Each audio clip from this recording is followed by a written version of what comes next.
Big boss Malayalam season 7 ലാലേട്ടൻ episode promo. ഒടുവിൽ അനീഷിൻ്റെയും അക്ബറിൻ്റെയും പ്രശ്നത്തിന് പരിഹാരമായി ലാലേട്ടൻ തന്നെ വന്നേക്കുന്നു.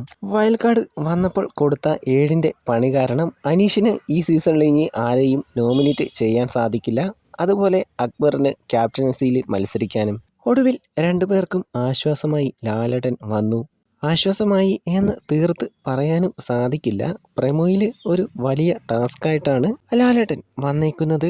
ടാസ്ക് ജയിച്ചാൽ 7ൻ്റെ പണിയിൽ നിന്നും രക്ഷപ്പെടാം. ടാസ്ക് എങ്ങനെയെന്ന് വെച്ചാൽ കുറച്ച് സൗണ്ടുകൾ കേൾപ്പിക്കും, അതിൻ്റെ ചിത്രവും സ്ക്രീനിൽ കാണിക്കും.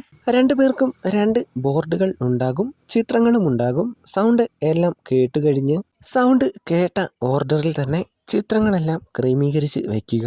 അതാണ് ടാസ്ക്. സംഭവം കേൾക്കുമ്പോൾ സിമ്പിളായിട്ട് തോന്നും. 5-6 ഉള്ളെങ്കിൽ സിമ്പിളാണ്, പക്ഷേ കണ്ടിട്ട് 10-20 ഉള്ളതുപോലെയാണ് തോന്നുന്നത്. നിങ്ങൾക്ക് എന്താണ് തോന്നുന്നത്? ഈ ടാസ്കിൽ ആരാണ് ജയിക്കാൻ ചാൻസ് കൂടുതൽ? എനിക്ക് അനീഷാണ് ജയിക്കുമെന്ന് തോന്നുന്നു.